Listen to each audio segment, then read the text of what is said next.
কোরআন আমাদেরকে সেই মানুষদের গুণাবলী সম্পর্কে শিক্ষা দিয়েছে যারা গোটা পৃথিবীকে পরিবর্তন করে দিয়েছিলেন। কারণ আমরা গর্ব সহকারে বলতে পারি যে এই কোরআন 23 বছর ধরে নাজিল হয়েছে এবং এটা গোটা পৃথিবীকে পরিবর্তিত করে দিয়েছে। পৃথিবীকে পরিবর্তন করতে চাইলে পৃথিবীর অনুসরণ করলে চলবে না, আপনাকে নতুন কিছু করতে হবে, না হলে এটা সম্ভব না। অন্য সকলে যা করছে তা আপনাকে চ্যালেঞ্জ করতে হবে, কোনো পরোয়া করবেন না, আপনাকে এটা করতেই হবে, আপনাকে উঠে দাঁড়াতে হবে এবং এটা করতে হবে। আপনি কোনো প্রথার অনুসরণ করবেন না, বরং আপনাকে প্রথা ভঙ্গ করতে হবে। আপনি নিজের মূলনীতি অনুসরণ করে চলবেন, আপনি সাবিক হয়ে উঠবেন। আর সাবিকদের সাথে কি ঘটে? সেই মানুষগুলো যখন শুরু করে সকলে তাদেরকে কি বলে? উন্মাদ। সকলে তাদেরকে প্রত্যাখ্যান করে, সকলে তাদের সন্তানদেরকে এদের ব্যাপারে সতর্ক করে, এই মানুষগুলোর অনুসরণ করো না, তারা এমন কিছু করে যা অন্য কেউ করে না, এরা অদ্ভুত, এরা আজব। আর সাবিকুনরা যখন এই সকল সমালোচনা, এই সকল আক্রমণ, প্রতিনিয়ত নিরুৎসাহিত করা মন্তব্য এবং বর্জনের শিকার হয়, তারা নিজেদের অনুপ্রেরণাকে প্রভাবিত হতে দেয় না, তারা এতে প্রভাবিত হয় না, বরং তারা সামনে অগ্রসর হতে থাকে।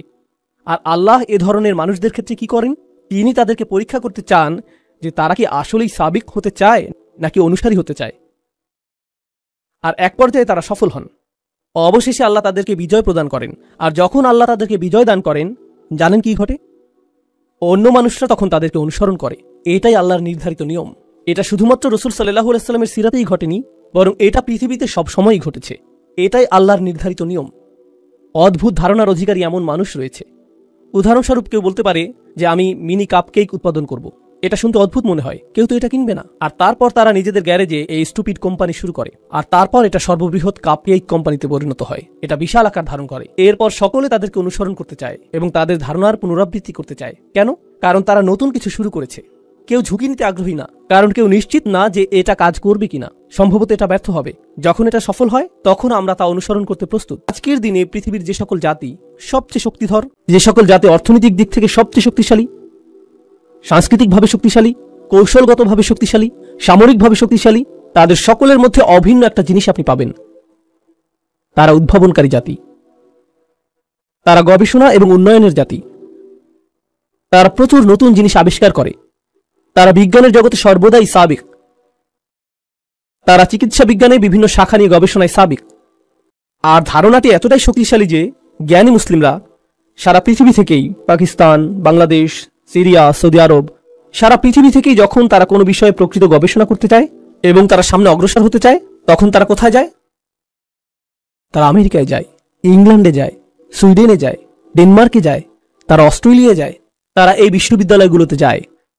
কারণ এই বিশ্ববিদ্যালয়গুলো এমন বিষয় বুঝতে পেরেছে যা উত্তরাধিকার হিসেবে আল্লাহ আমাদেরকে দিয়েছিলেন। আমাদেরকে সকল বিষয়ে সাবিকুন হতে হবে, আমাদেরকে সকল বিষয়ে সকলের থেকে এগিয়ে যেতে হবে। ধর্মের দিক থেকে আমরা এগিয়ে আছি, কিন্তু বিজ্ঞানের ক্ষেত্রে, ব্যবসার ক্ষেত্রে, সমাজ বিনির্মাণের ক্ষেত্রে আমরা পিছিয়ে আছি। অন্য জাতির দিকে ইশারা করে এটা বলা খুবই সহজ যে এই লোকগুলো অনেক শক্তিধর। কখনো কি অধ্যয়ন করেছেন যে কিভাবে তারা এই শক্তি অর্জন করলো? ও না, শয়তান তাদের সাথে রয়েছে, দাজ্জাল তাদেরকে সাহায্য করছে। এটাই আপনার জবাব।